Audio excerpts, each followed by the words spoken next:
2021 to order. Brenda, will you please call the roll? Julie Hupp, Here. Rick Miller, Here. Rochelle Price, Just stay here. here. Tiffany Soutoff, Here. Derek Counter. Here. The board will now adjourn to a closed session regarding the items listed on the agenda. The board will resume open session at 6:30 p.m.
Good. All right. Good evening. The meeting is now reconvened at open session. The board met previously for closed session. No action was taken in the board in closed session, so that's good. Don't have to do the other part. All right.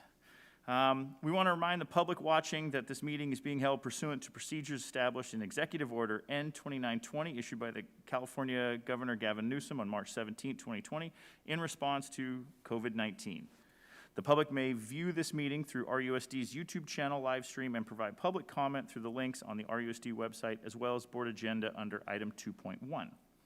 Per board bylaw 9323 and on meeting procedures, and to allow the community an opportunity to participate in meetings and to hear board discussion, deliberations, and on voting items, verbal public comments during virtual meetings will be limited to 10 people at 3 minutes each, or 30 minutes in total on one agenda item. This will allow the public a chance to hear the board's discussion and vote at a reasonable time.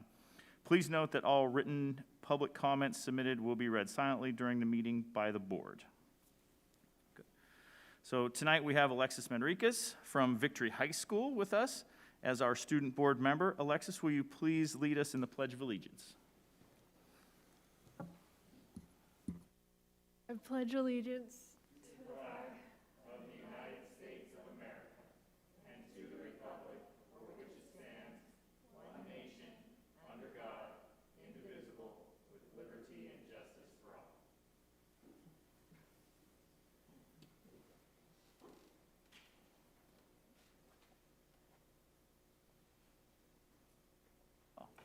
Timing. Now moving on to our special recognitions and presentations. Mr. Flowers, will you introduce us to the Placer County Martin Luther King Jr.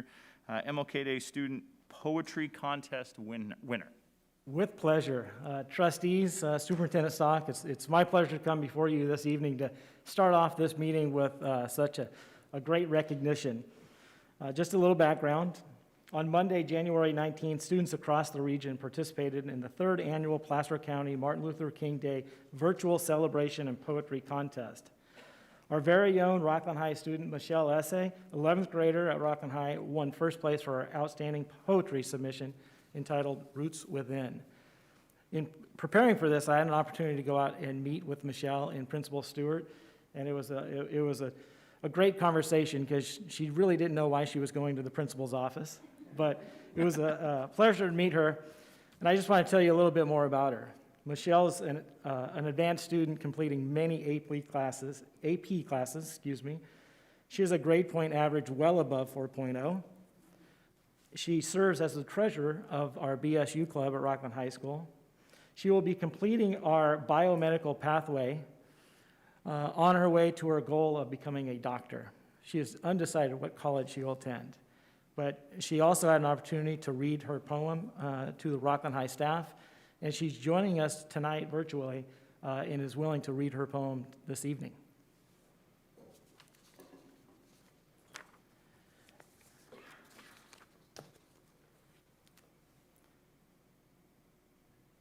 Michelle, you're on.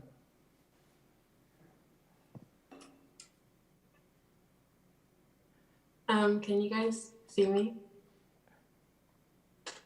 We can, Yes. Thanks. Okay, well, thank you guys for having me. My poem is titled Roots Within. A seed begins in the wind, carried by the promise of liberty and life, with the discretion to choose where it shall lay. Roots take form entangled with history, drawing from the stories of generations before, unearthing the forgotten footprints of those who marched, their feet tired, but their souls rested upon the faith that their cries will be heard, unearthing the tribulations of those who were chained to a country inevitably tethered to shackles of injustice, waiting for the right key to free them. Up above, a God watches as he sees his children now dance in despair, a timeline repeating the same tired tale, still waiting for the right key to free them.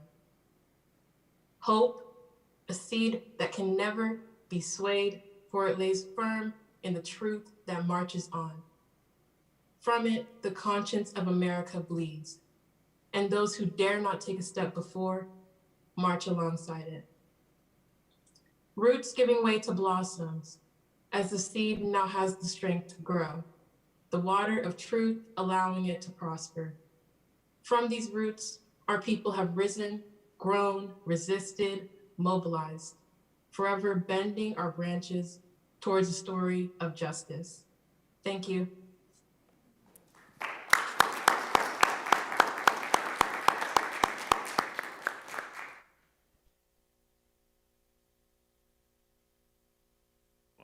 Are there any board comments? Down to Alexis. President Counter, there are no public comments. Good. Do you want to say something, Julie? All right. Wait, oh, Julie, are you going to say something? That was so amazing. Thank you so much for sharing with that. It was a privilege. Thank you for having me. Yeah, I just want to add, Michelle, it was truly amazing. And it's like, I was thinking actually with Amanda Gorman, it's like you could be a rock star now by being a poet, which is pretty super cool. So I expect you're going to be on the cover of Time very soon. So I actually am curious, like, this is amazing work. How long have you considered yourself a poet as opposed to a writer? How long have you been working on this form of literature? I think I've always considered myself a writer. My mom was an English major. She loved writing and reading. I think I get a lot of my talent from her, and I just grew up with like a love for reading and writing. So I would say I've always considered myself a poet or a writer or whatever. Well, this is lovely. We're graced, and we really appreciate it. Thank you. Yeah, I guess same thing. Amazing. I wish you would have been here to hear it live and in person, but thank you very much. That's amazing. Thank you so much. Thank you for sharing your talent with us and also your beautiful delivery. It was engaging, and we did feel like you were right with us, so thank you. And I echo those. Thank you. Echo those same comments. Your cadence was beautiful. Thank you for sharing with us. I love the story, the storyline, what you shared. Thank you. Thank you so much. Thank you very much. You're more than welcome to watch at home and enjoy here, but I think more people would like to hear you more than hear myself speak. So thank you very much for your time and attention. Thank you. Thank you for having me. I know. I feel bad. So, Dr. Limoges, will you introduce us to the Chief of Communications and Community Engagement? Thank you, President Counter. Good evening, Trustee, Superintendent Stock, Ms. Brenda. Today I have the pleasure to introduce to you the new Chief of Communications and Community Engagement. The district opened the position of Chief of Communications and Community Engagement on December 21st, 2020. Out of 11 applicants, 4 candidates were selected for interview on January 14th, with the final cabinet interviews occurring on January 15th. I'm proud to introduce to you, out of all those candidates, Mr. Sandeep Dosanjh was selected as the new Chief of Communications and Community Engagement. Sandeep comes to us from Elk Grove Unified School District, where he's the Web and Communications Specialist. Prior to that, he worked in communications, both as a client executive and a social media strategist for various companies in both Sacramento and San Francisco. Prior to that, he was a TV news reporter in West Virginia. I'm proud to introduce him to you. He is currently working on his master's through Purdue University in Organizational Leadership and Strategic Communities. And I'm going to give this is just for your parents, that you're also an Eagle Scout, which is pretty cool. I introduce to you Sandeep Dosanjh.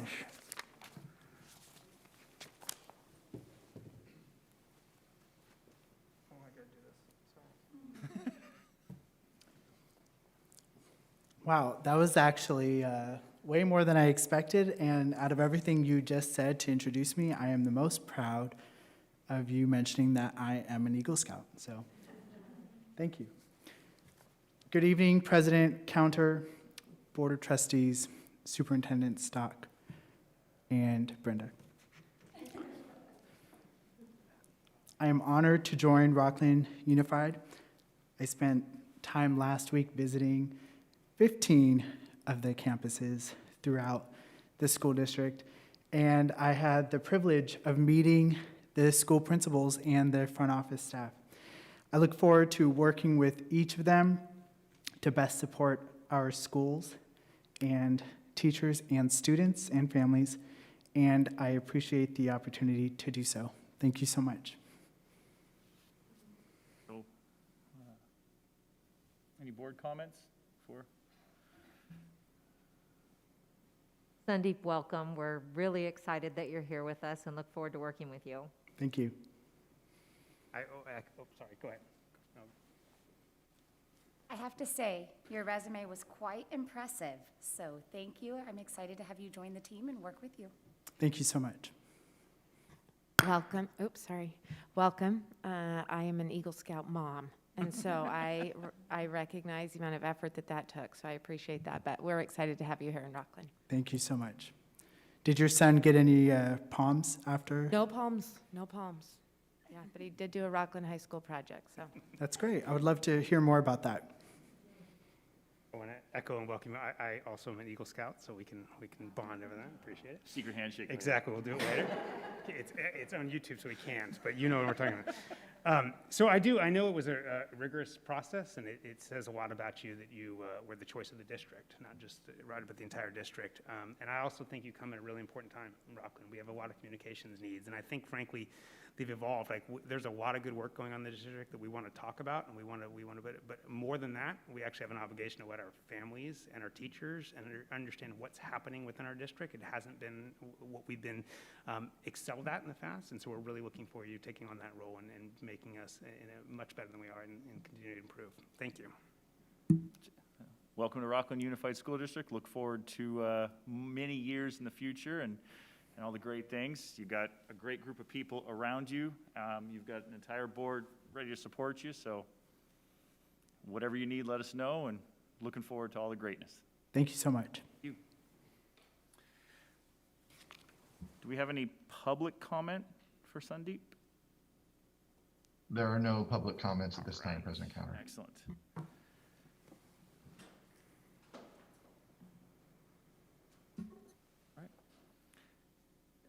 Now for our COVID-19 presentation and update by Superintendent Stock. President Counter, trustees, I'm back yet again with another COVID update, and we know this is an important part to keep our community informed. And so joining me in the presentation tonight will be Associate Superintendents Dr. Bill McDonald and Marty Flowers as well. So moving through, again, just setting the context. Unprecedented situation. There really is no book or binder on how to navigate a global pandemic. I'm sure there will be plenty once this is done, but we all are doing our best during these times. Flexibility and adaptability will continue to be essential as it has been throughout this last year. We know that our Board of Trustees keeps our students and our staff in mind and really working to balance the student learning, the physical safety and social, emotional, mental health of all of our students and staff as they make decisions. I think it's widely known we're still in purple. However, as we now are getting the Tuesday updates, our numbers are trending in a more positive direction, hopefully towards red. But the biggest impact that has on us, frankly, is in athletics, is where the color tiers really tie in regards to Rocklin Unified. So, again, public officials continue to report that spread is not occurring within the schools. It's activities and encounters outside the school that cause that to affect. So we, again, implore folks to do their best to follow all the public health regulations, like all of us are doing, wearing masks and distancing and all that, because that does keep our kids open and our campuses open and our valued employees serving our kids. Our most recent data, and this again is updated on our website every Monday afternoon. This is for the last 2 weeks, and this is district-wide. What you can see is in all areas, symptomatic cases, exposures to positive cases, and those really lead to, for students, the numbers of students quarantined.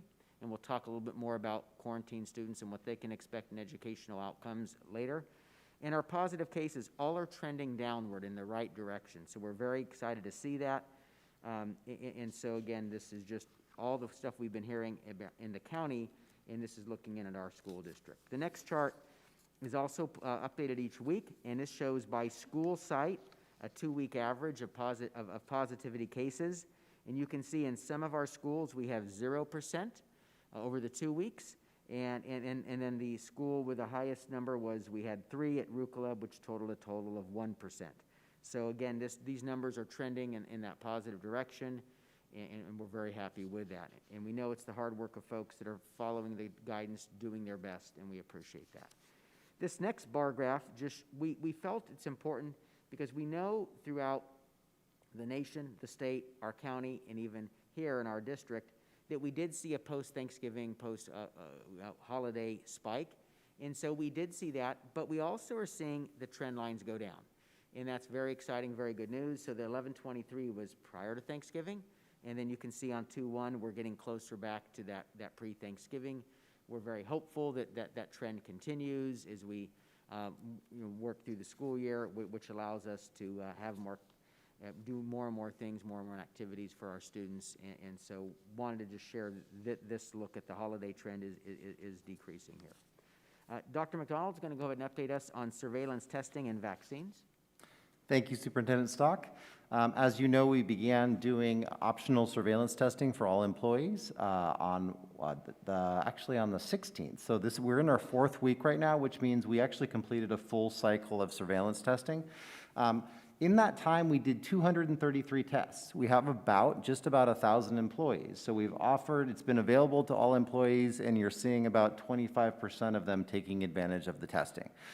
So we are going to continue to offer surveillance testing at every site for every employee. We've been able to condense the schedule down to 2 weeks, so we will be hitting every site every 2 weeks. If you're here at the district office, your day is tomorrow, so congratulations. And you're welcome to come, trustees, as members of the district. A vaccine update. We continue to meet weekly on the health call on Wednesdays and get updates from the county. Since we've last met, Placer County did make vaccines available to educators in Tier 1B, and that was beginning the week of 2/1, February 1st. Generally, appointments for educators, we found they're released on Fridays, and we highly recommend that employees sign up for text notifications by texting Placer Vaccine because the spots go fast. So we were actually a little skeptical that we'd be able to get employees in the first week just because there was a high demand and low availability. We had many employees actually able to get appointments that first week and even this week. And then I know some more slots are opened up this Monday. So we're moving forward. We're in progress. And we want to continue to open the gates for employees to get those vaccinations. We are allowing maximum flexibility, leave, and internal coverage for employees to go during school hours to get vaccinations. We're prioritizing that, and principals know that. Currently, we do not have data to show how many employees have been vaccinated, but we're working with the county to get numbers from them. They're hoping to get us like educator data across Placer County. That might be as close as we get, but that'll show us kind of as we'd like to get to that 80%. We're heading in that direction. We actually, just jumping back really quick, we did find out today they're opening up, and I sent this out to staff, so if you're listening, check your email, but they are opening up more appointments for vaccinations at Safeway locations. And so, again, there's actually another text you can sign up for where you can sign up for appointments there. We hope that opens up more availability.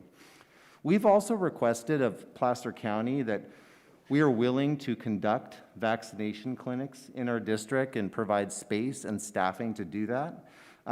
Currently, they are not going to take us up on that offer. They're going to continue to distribute the limited vaccines they have, but we are offering support. You may have heard that up in Truckee, they did organize a vaccination clinic for that district. That was a partnership with Nevada County that was a special piece that's not available here in Rocklin. But we're going to continue to push for that because obviously we see the value in getting our employees vaccinated as soon as possible. And then finally, the main limitation is Placer continues to receive less than 5,000 doses weekly of vaccination. And if you think of about a double dose, so we're only really vaccinating about 2,500 people a week. And last time we counted with the 65 plus group, there was 80,000 people in that category. So and they were prior to the release of educators, before educators. So again, moving forward, good progress, but we're hoping for more. We also recognize that within our new model AMPM that we are still and continue to have students who are going to be quarantined and isolated for long periods of time. The new guidance stated that if you implement a model where students are isolated or quarantined, you have a responsibility as a district to meet their needs at home, and that should take the form of distance learning. And then going way back to SB 98, SB 98 told us that we had to provide quality content aligned to the grade level, as well as a daily live interaction to check in with students at home. So we wanted to be really clear on that with employees, so we put out a document which is linked on the next slide.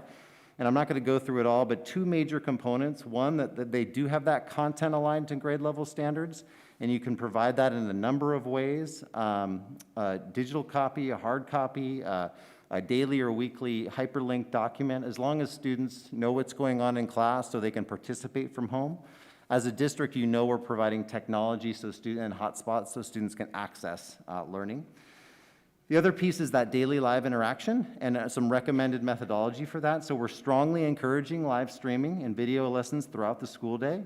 We want educators to prioritize that as practicable. We recognize there's certain situations where that may not be the ideal approach to learning depending on the content being taught. So there are some other options. Another thing we're recommending is a live video check-in meeting with students, and that can be the teacher. Alternatively, many schools are utilizing instructional aides, counselors, substitutes or other school staff to check in, do that initial check-in with students, and then triage students who are struggling back to teachers just to make the best use of their time. So we're hoping that through this clarity that we've provided to educators that we will continue to meet students' needs at home. As we've said before, I know many teachers, this was not anything new and things that they've been doing throughout the pandemic, and we continue to appreciate those efforts. And again, the link to this document is at the bottom. As Superintendent Stock mentioned, the color tiers really impacts us in the area of athletics. On January 22nd, CIF released information that tied athletics into those tiers, and as you can see right now in the bold, we're in the purple tier. So we currently have cross-country, golf, swimming, tennis, and track and field. We're all hoping that these tiers will change soon, so we'll still get an opportunity to get out there with baseball and girls lacrosse. Some may wonder why girls lacrosse is on the red tier. In girls lacrosse, there is no contact, whereas in the boys lacrosse, there is contact allowed. And these tiers are really tied into indoor, outdoor, and then the amount of contact you may have.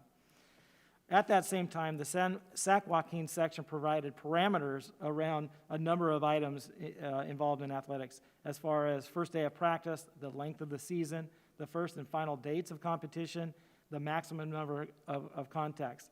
They also shared, unfortunately, that they will not be honoring any league section or state champions this year. With that, because they do oversee so many different leagues in so many different counties, they really left it up to the league to determine the seasons of sports that they'll be offering.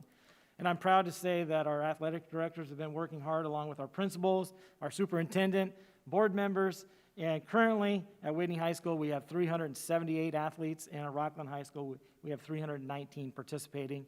We're all hoping that this tier continues to change so we get more of those athletes out there competing. So we also, during this time, like to just regularly update the board on what's going on around us in the county. And so, of course, you can see that our board voted on December 14th that we would have all students on campus full-time April 6th, or earlier if we moved to that orange tier. I'm just going to note some changes since I reported last on January 20th. Dry Creek announced that they'll begin a 5-day modified schedule for their elementary students February 16th and middle school students on February 22nd. We also have that Loomis Union has announced that they'll be having all students on campus 4 days full-time a week, and they're going to stagger that in TK2 through March 1st, grades 2 through 5th through March 8th, and grades 6-8 in March 15th. And then we have Placer Union High School. They have all students on campus in a modified day, 4 days a week. And then we also have Roseville Joint High School District. They are continuing the model they're in. However, they are reviewing the new state guidance and awaiting a possible safety mitigation process from the state. And I typed this about 3 o'clock today, because we always wait for the public health call, and would you believe it, at 4:14 p.m., the state released the CDPH Safe Schools for All specific safety review. So we know that Roseville Joint will be engaging in that process. We literally are just reading the document, and we'll study that as well. But we know the intent is by the California Department of Public Health is to help schools that are open stay open while complying with the necessary guidance. And so we look forward to looking at that process and seeing what that may mean for our district as well. And then that is really the only other changes. But I will say that on that April 6th, because we have had a few questions, is that I know the intent as a board is for the district to work towards that full reopening and compliance with the public health guidance. We are continuing to plan from that and continuing to work with our labor partners as we apply the new guidance from January 14th to our current situation, and look forward to working with them as we look forward to applying the guidance to the April 6th. But we are planning to work towards that goal, and we'll be updating the board on our work as we go through that. The next piece is just another kind of local update context. There's been a lot of conversation in the state, in the region, about reopen schools. And what's ironic is we thought it would be good to show our community that we have been open for 142 days of instruction since September 21st. And so we think that while folks may say reopen, we've been open. And it's just really that context of how much in person we're applying.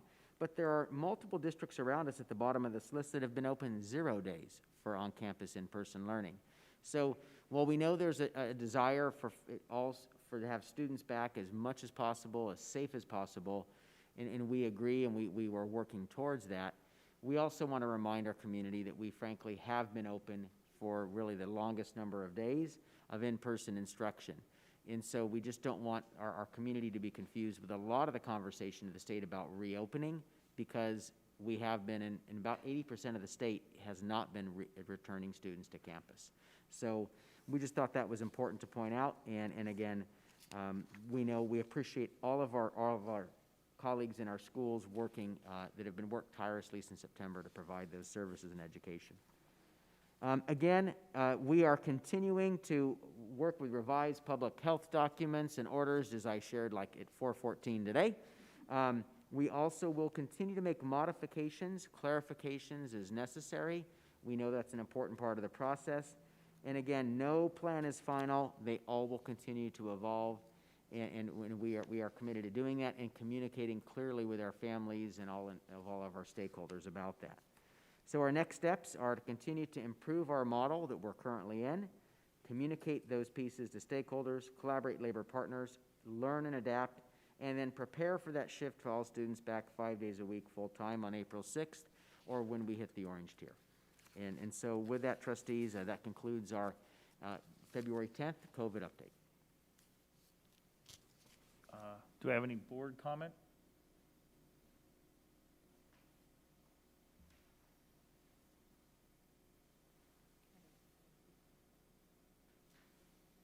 Nothing? All right. So, yeah. Thank you, Superintendent Stock. I think your presentation covered, I think, all the stuff we would have asked anyway. So it's sad that we're getting good at this, but we are getting good at it. So, all right. Do I have any public comment on that? We're going to go to public comment. So. President Counter, there is one public comment. Okay. And again, public comment for COVID-19? Correct. Okay. Go ahead. Shannon Catanella has a public comment on COVID-19.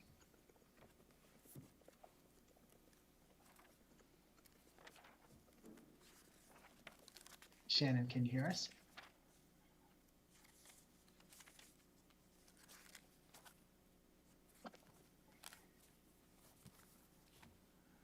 Shannon, can President you hear Counter, there is actually no public comment for COVID-19. Okay. All right. We do have 2 written comments. On COVID. On COVID. So we want to take 20 seconds and read them. Take 30 seconds and do a quick look.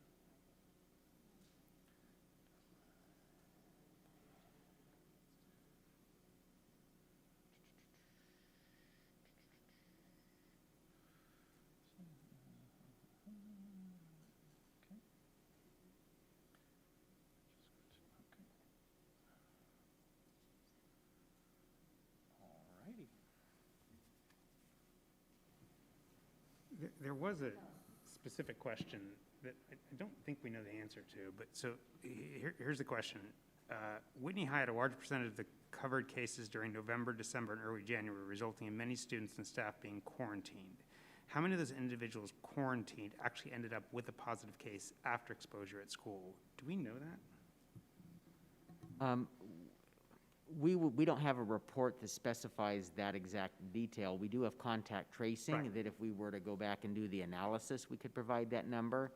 And so. But we don't know the number that went home from quarantine and tested positive while in quarantine. Right, I mean, we could go back and do the analysis if that was something of high value to the board for us to spend staff time doing, but we don't have that at our fingertips. Yeah, thank you.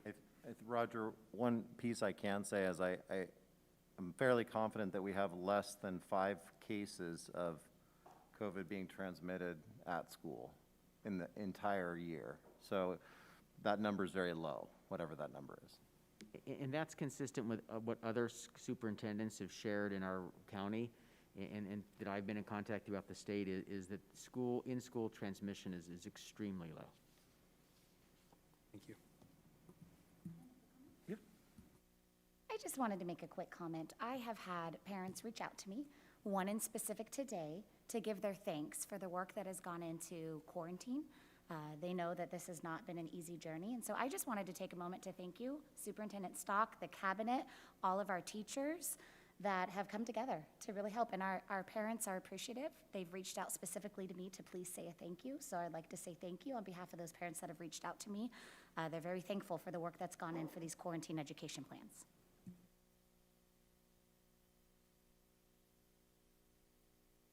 Moving now to public comment on non-agenda items. This agenda item is included to give anyone in attendance an opportunity to ask questions or discuss non-agenda items with the board.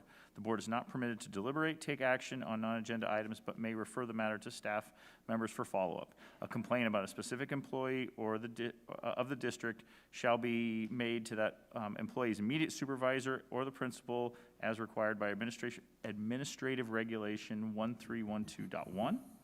Guidelines for submitting public comment are available under Agenda Item 2.1. The public may submit verbal comment via the live Zoom or a written public comment. There's a 3-minute time limit. Written comments will not be read aloud during the meeting, although the board will pause to read any comments or read those comments during the meeting. Chief Dosage, is there any verbal comments for non-agenda items?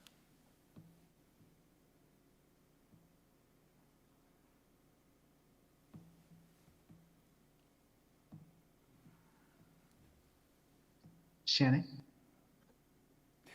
Hi, good evening. Can you hear me? Oh, yes, we can. Right on. Hi. Thank you. Good evening, District Administration and trustees. My name is Shannon Catanella. I'm the co-chair of the Placer MLK events, and I wanted to thank the district and for their participation and support of the event this year. And a huge congratulations to the grand prize winner, Michelle. Thank you for honoring her.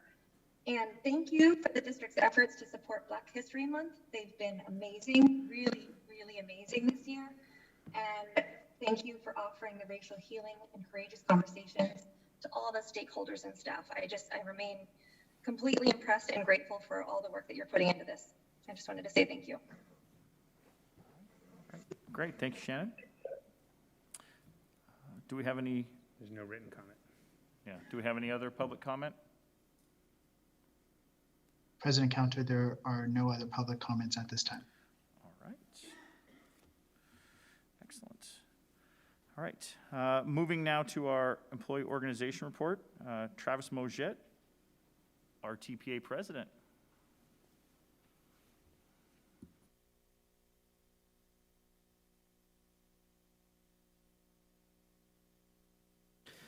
All right, good evening, President Counter, Board of Trustees, Superintendent Stock. I mean, no disrespect by this, but I look forward to the day we don't start with a COVID update, so.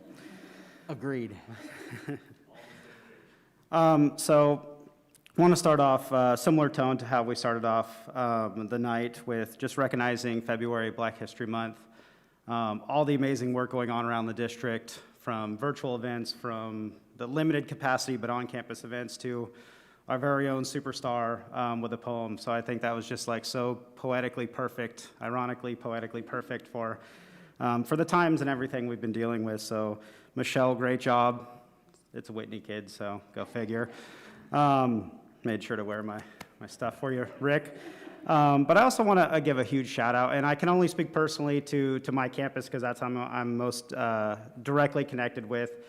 But the work that Whitney High School's BSU has done just in the first few weeks of February, being led by Mr. John Pichon, Mr. Sean Robin, and I know there's other teachers and other adults on that campus supporting them as well.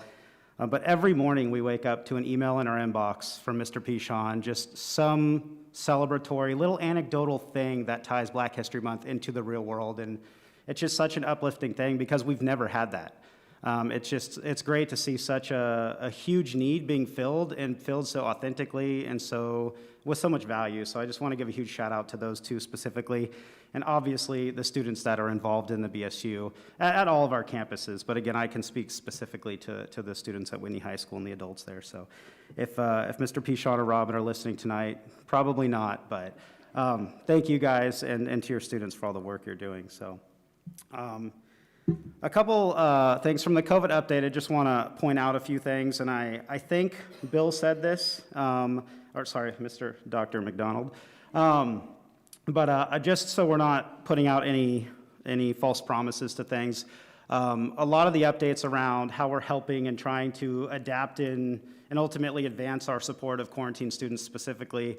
A lot of those things that were mentioned in that slide are suggestions and being handled in various ways at various campuses. So I just don't, like the first bullet when I saw it, I know there's been conversations around live interactions and things like that. I just don't want parents to be like, oh my gosh, yes, like the little light bulb turned on and, and little Mr. Miller is gonna log in when if he ends up in a quarantine and every teacher streaming and it's one of the various ways that we're trying to support students in an optional way. So just wanna make sure that that's clear out there, that it's not, every classroom, every situation is being treated the same way, but instead I appreciate the flexibility given to the schools where various personnel are involved in that equation and various measures to reach out and connect with those kids. And I think Dr. McDonald mentioned it in the triaging piece, right? There's a layer of, like all of this, there's a multi-layered onion, and there's a layer of, student A is out on quarantine, there's a check-in, and that can trigger all of these other resources into what needs might be. Because many of our students are okay with, and I'm speaking more to secondary kids in my personal experience, are okay with kind of doing the independent learning thing for their time, and then, and they're bouncing in and out where they can.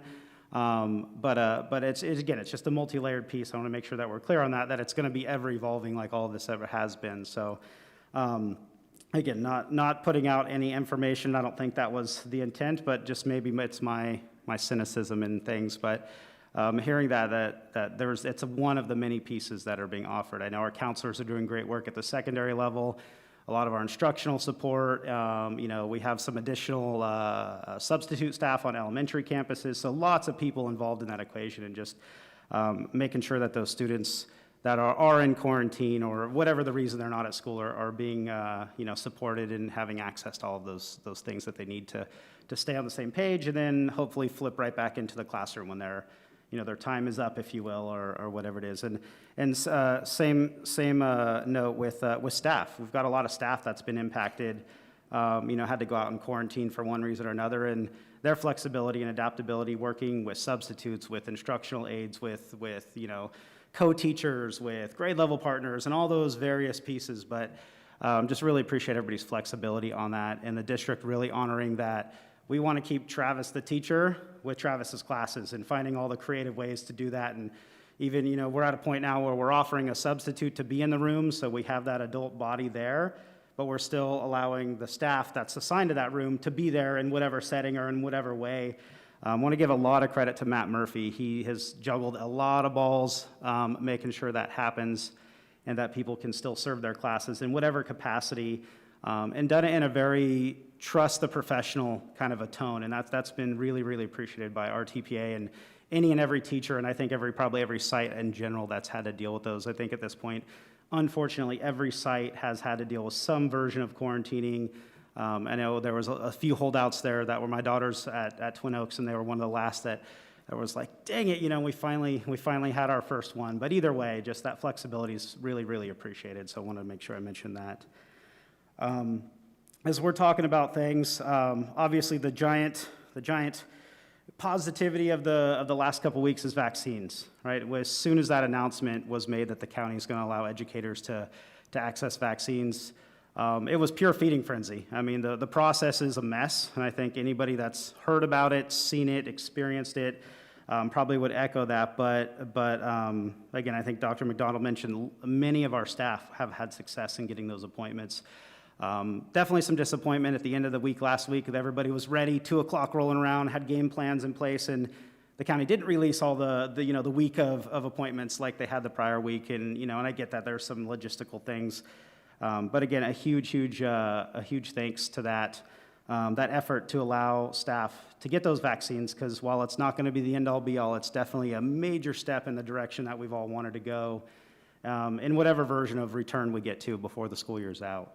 On that same note, the obvious, that we need more, right? So Dr. McDonald mentioned in the COVID update that there's a very limited supply coming into the county each week, and I really want to urge the district, the board, anybody that knows anybody, to keep putting that pressure on, obviously in an appropriate professional way, but at our county level and at whatever level where we can get those vaccines here, because like Superintendent Stock said, we're one of the few that's actually open.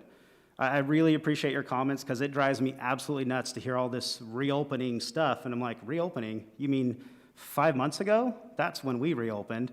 So I really appreciate that slide acknowledging that and those comments. But that said, that doesn't help where we're kind of at with a lot of things. So I think we can all, in a collective effort, put some emphasis there.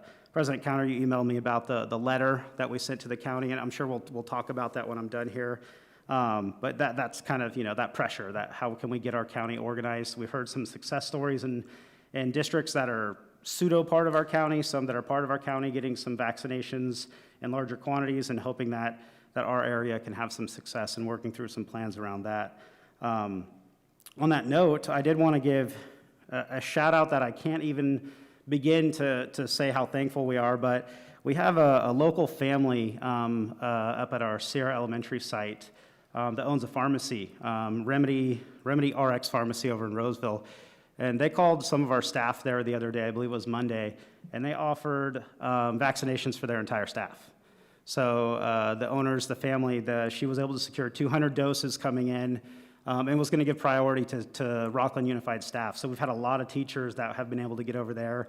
I believe at this point they're out like everybody else. They went quick, but a huge shout out. And their site's been set up now where you can apply for the appointment. If you don't get it, it drops you to the wait list option, and then if something comes available, it notifies you. So just a really, really cool community effort. Somebody in our family, or in our Rocklin family, that saw the need and the importance of getting our educators vaccinated so we can keep our schools open and keep our teachers in the classroom.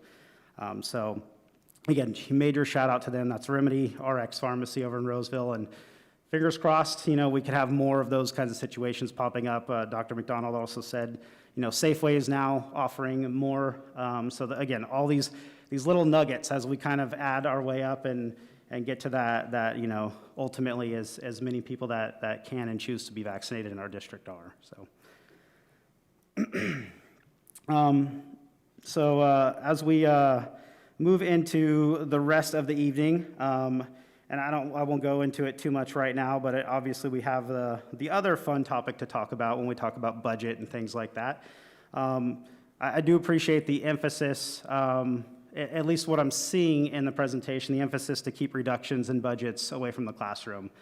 I have a little bit of concern when we get to that, and if appropriate, I'll take a minute when we get to that point as well. I don't want to overstep Barbara in her explanation and all the details there, but just one of the categories that stands out to me when we get to that report is we're talking about keeping things from the classroom, which I think there's been a great effort in doing that, especially when I look at the list of proposed but not considered, or recommended not considered. I don't remember what the title of that slide is, but I really appreciate the one that stands out dramatically is the academy model. There was a lot of people at our middle schools that were really concerned that the academy model was going to go away, and for now it seems to be safe with some modifications and things, which I understand. But when we look at the general kind of reductions, my concern area is the one that, and I'm going to look it up just so I don't misspeak. but it talks about keeping cuts away from the classroom. However, 49% of the cuts that are being proposed or in effect from, last year and things that we're building on are classroom supports. So to me, that's the same difference. Whether you want a category, maybe it's semantics we're talking about here, but a support in a classroom and a person in a classroom, whether they're certificated or not, is going to have the same or a very similar impact on that classroom. So I just want to make sure that we don't get overly excited about categorical things but any cuts in a school district are not good for kids typically. I think we're all very familiar and willing to admit that.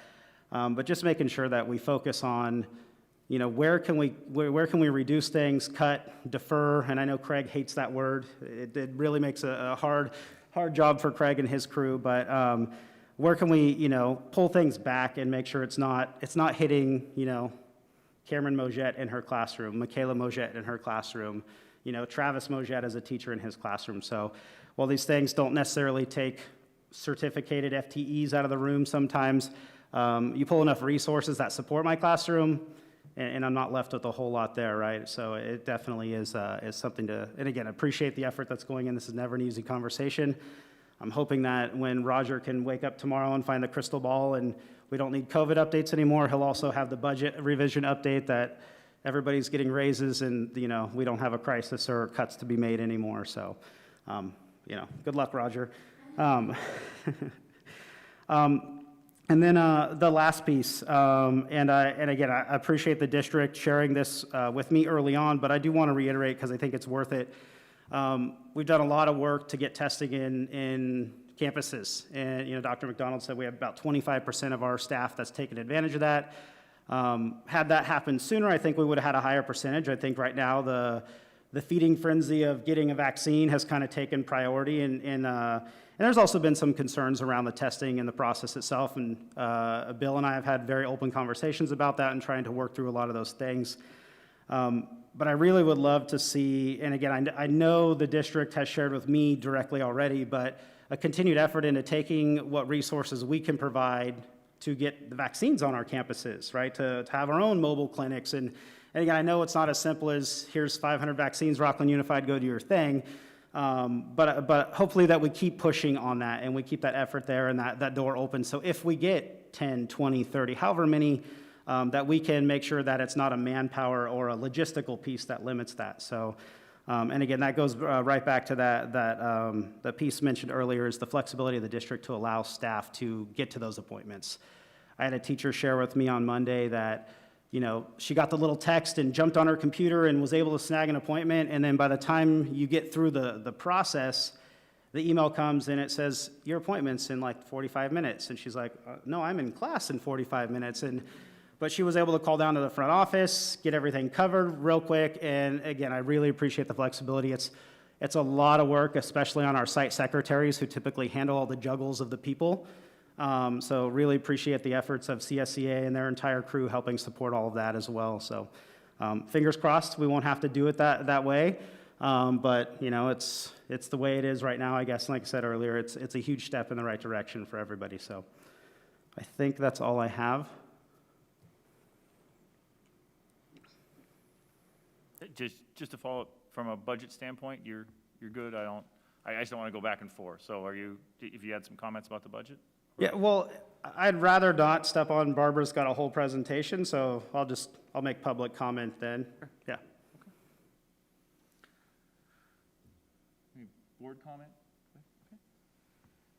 Yes, I would like to say, Travis, thank you for all of your comments. You really covered a lot of things, and it was all very positive, and I appreciate that you are noticing all the efforts that are going into helping the teachers and doing the best we can to get everybody vaccinated as soon as possible. I know a lot of behind-the-scenes effort is going into making that possible, and thank you for mentioning that. I appreciate that a lot. I think we're all moving in the right direction, and I'm glad that you see that. Thank you.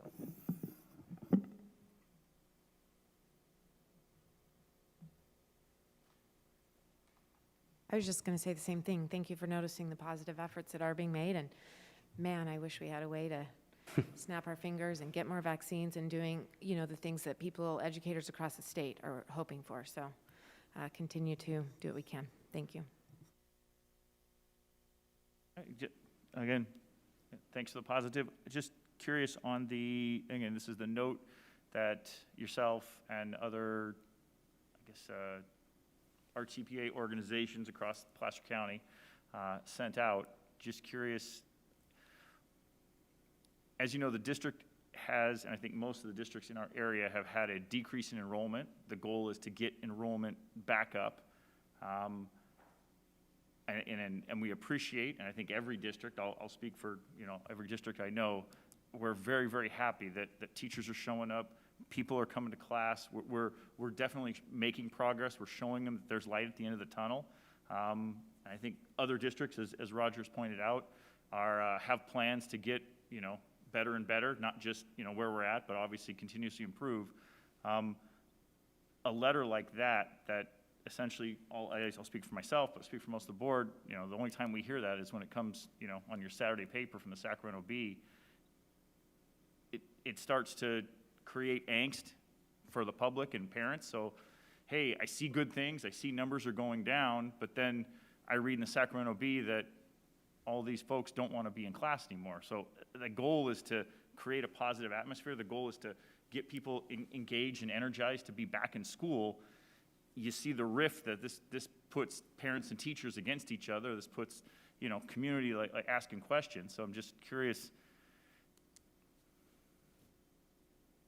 So, are you referring to the letter or the article? Because there is definitely a difference. Both. Okay, so the letter was a simple request to meet with county officials, the same privilege that Roger is offered every week with the rest of the county leaders. So I don't know why there would be a concern about a rift that would cause there. But that's simply what it was the letter was, let's talk to the county, because as we all know, the guidance changes every day. And then when we get new guidance, the guidance is interpreted 13 different ways, right? There's my version, there's your version, there's the district version, there's the RTPA version. And ultimately, what we hear often, especially in a bargaining essence, when we're trying to work together on how is this going to impact, how is this going to be implemented, right? All of those how pieces, is that the district has the opportunity, or is going to try to take the opportunity to ask the county for clarity. What does this mean for Rocklin Unified? What does this mean for Placer County? That's exactly what the people in the classroom, the teachers of the county, those other leader groups along with us that signed that letter, that's what we're asking for, is that opportunity to sit down with Dr. Odom and Superintendent Garbolino and just have the conversation. Can you explain to us what this means so I don't have to rely on the interpretation of Roger or of Tony or Bill or whoever is going to be at that table sharing that information? But we can go do our own homework, and we can hear from their perspective, and they can hear from ours, because what we keep hearing from the county meetings is reports from superintendents. And I mean no disrespect to any superintendents in our district, but not a single one of them has taught in a pandemic. Every teacher in the county right now is teaching in a pandemic. So there's a perspective that we feel would be valuable to have in that conversation of how we can work together to get not to get to, but to keep our classrooms open, right? Or to get to more open in our county, which is, I think, a common goal for everybody. So that was the request there. Unfortunately, it was denied, and we are going to ask to work in a different capacity with the county, and maybe even, and I haven't even had a chance to share because the rest of that hasn't been developed yet, but the goal is to ultimately just have a conversation. What can we do in Placer County to keep our schools open, to keep our educators and our students safe, and how can we as people in the classroom provide input to get there? Yeah, so thank you, that helps out. I guess when the community or myself read about it in the paper and see the letter, the general consensus is it's a list of demands. So I think that's where the frustration of the community is, hey, we're looking good, things are going in the right direction. Not saying it's all kumbaya, but it looks like everyone's kind of circled the wagons and moving forward. So just, the comments I hear is, well, now all of a sudden we're upset and we don't want to go back to school. So thank you. Glad that this is just communication, and I think everyone wants to, have a seat and understand and talk through the different things and understand different perspectives. Totally agree. Just want to make sure that we're not putting out the wrong message, because again, the goal is to increase enrollment, to gain those kids, those families that, hey, I'm scared, I'm nervous, I don't see this. We want everyone back in the district, and we all understand the benefits of that, so. Right, and you got to understand the timing of that letter versus this meeting has been 2 weeks. So things weren't trending in the very great direction we are right now when that was submitted. And unfortunately, again, as education leaders in the area, that's our only mechanism, is a formal, make it public, hopefully we get listened to, because trying the other way, Travis Mojet, Derek Counter, phone call, text message, it hasn't been effective. We've been trying this since, this isn't a new thing, we've been trying to have these conversations since the fall when Placer County did reopen. And again, I think that's a big piece of it, is reminding, and I don't want to misquote, but I believe Roger said it was 80% or so of the state is not open right now. Reminding people like we are, and we have been, and we're doing a pretty damn good job considering all things in front of us. So just making sure that we keep that, because I think the same concern that the district and the parents and everybody involved had when the new guidance came out was, yes, this is guidance, it's mandates, it's something we don't have to like wish-washy, I interpret it this way, you interpret it that way, but it's, in some ways, it could be so restrictive that it shuts everybody down. Oops. And nobody wanted that. That was by no means the intent of any of it. It is, how does this work for the already open category? Because it was barely mentioned in there, but it was enough just to confuse you, So that's the intent. And hopefully that meeting will happen, and hopefully we'll get that clarity. And, for all we know, that quick conversation, which probably won't be, but, that conversation will turn on light bulbs on both sides where we can find that common ground of that common goal that we're trying to achieve. Cool. Thank you, Travis, thank you.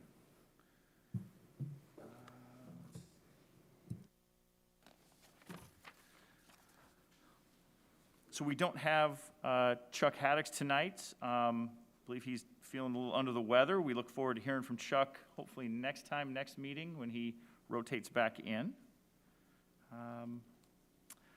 Alexis, thank you for being here with us tonight. Will you please share your student representative report?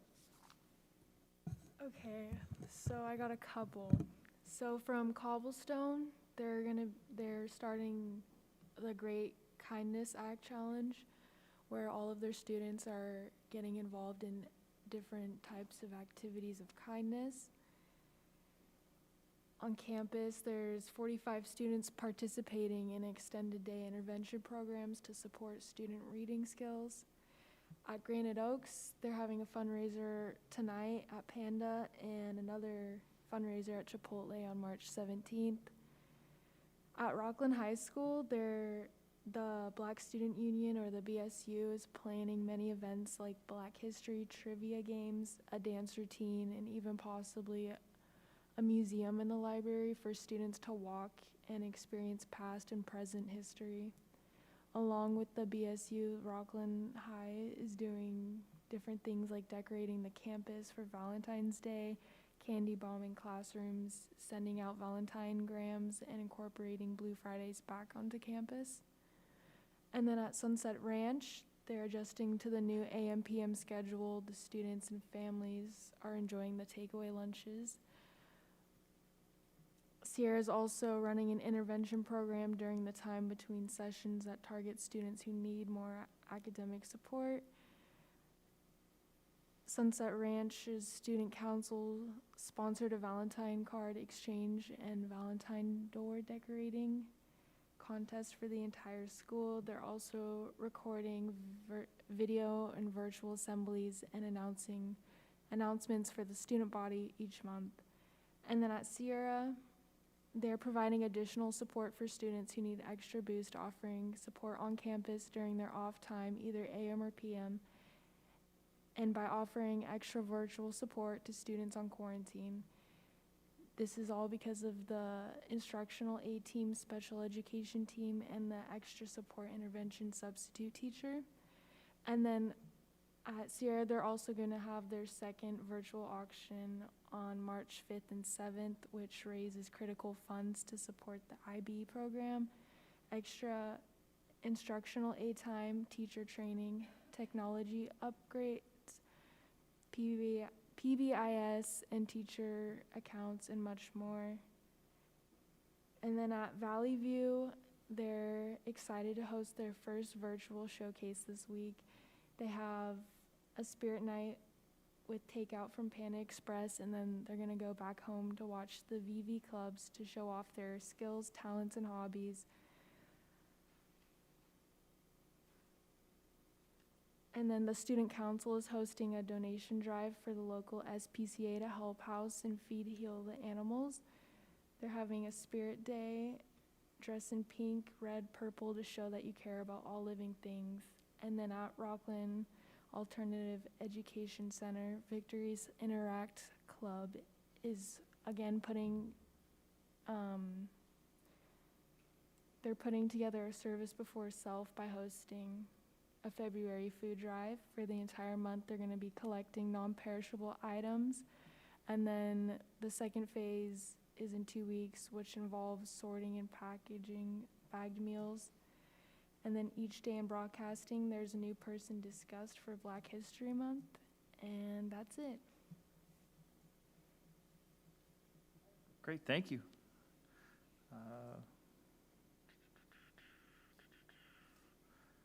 Trustees, do you have any comments you'd like to share tonight? I just want to reiterate and also say how much I appreciate during Black History Month the leadership of our students in particular in engaging in actually teaching our secondary schools, really making sure the entire student body appreciates why we celebrate, how we think about back to the importance it means in Rocklin and the importance it means to the community. And as always, as we saw from our student speaker tonight, but you ever want to be proud of the city, you look at our students, and it just shows again and again. So particularly the Black Student Union in both high schools, I really appreciate their leadership. I'd like to echo that. Trustee Miller and I had the opportunity to meet with some of our Black Student Union students, and I was so impressed with the way that they planned and organized and shared how they not only wanted to do something for themselves, but really for the entire district. And so I'm so appreciative. Thank you, Alexis, for what you shared as well, to hear the many, many ways that our schools are continuing to be creative, continuing to find ways to have good, healthy social interaction during this time. I did also want to mention a thank you to colleague Trustee Price as well for sitting on a recent 2x2 with our city leadership. And a thank you out to Mayor Gallardo and Councilmember Patterson.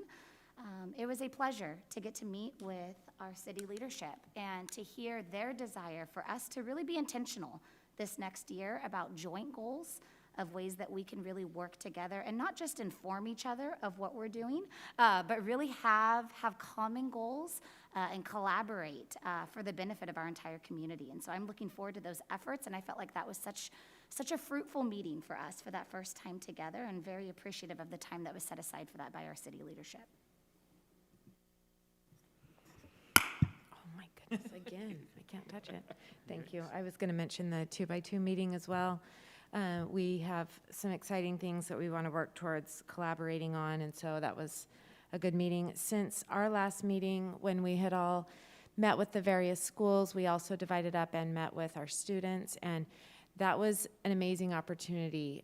Rick and I went to Rocklin High School and met with an AM group of kids and a BM group, and so articulate, so impressed, and very much both groups, even though they didn't know each other's results, both groups were interested in the value of athletics, performing arts, the extracurricular, the reasons that make high school important and memorable.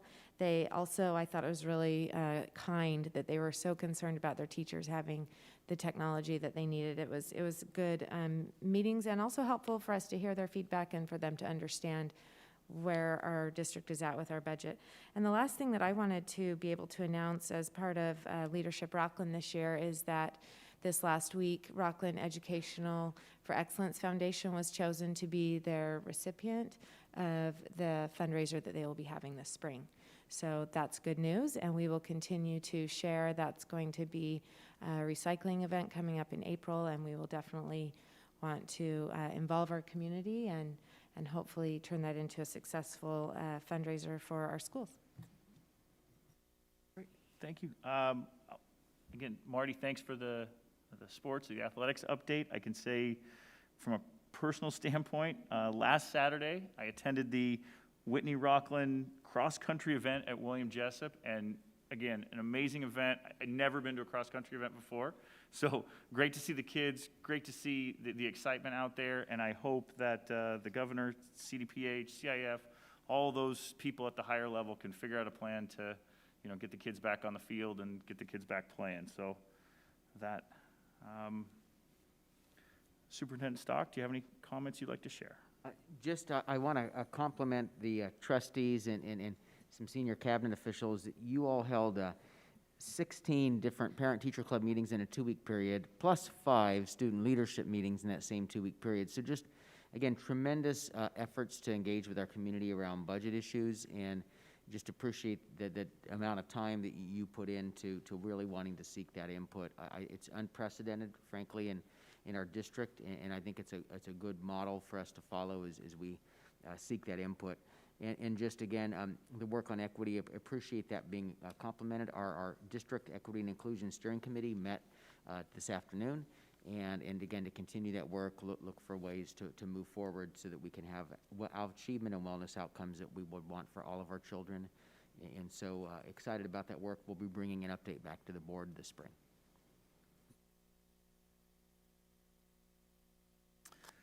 So we'll move to 10.1. All matters listed under the consent calendar are considered routine and will be enacted on one motion followed by a roll call vote. There will be no separate discussion for these items unless the Board of Trustees, audience, or staff requests specific items be removed from the consent calendar for separate discussion and action. Any agenda items removed will be voted upon following the motion to approve the consent calendar. Do any board members wish to remove an item from the consent agenda for separate discussion and action?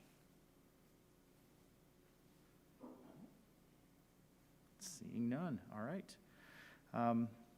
Is there a motion to approve the consent agenda items? So moved. Second. Moved by Rochelle, seconded by Rick. Brenda, will you please call the roll? Julie Hupp, Yes. Rick Miller, Yes. Rochelle Price, Yes? Tiffany Sathoff, Yes. Derek Counter. Yes. Motion passes. Man, that was quick. All right. Now moving to information item 11, or I guess, do we need to have is there any public comment about agenda items, non-agenda items? All right, good job. President Counter, there are no public comments. Perfect. Now moving to information item 11.1. Trustees Hupp and Sadoff, we turn it over to you guys to introduce the. So we had the absolute pleasure of meeting with our student leadership this month, and we had Kaylee there, and Darian, and Jordan, and we look forward to having Alexis there. I just want to start by saying how amazed and impressed I am by our student leadership. It was an absolutely productive meeting. They obviously have experience in their leadership positions, even the way this year has gone. And I got to see Kaylee in action at school as well whenever I went to Whitney and saw her with her leadership team, and she just steps right up like any pro adult that you can imagine. And I'm so excited to have this new committee, this subcommittee, with the student leadership for all the reasons I just said, but also because it was brought about by these students stepping up and saying, we have a voice.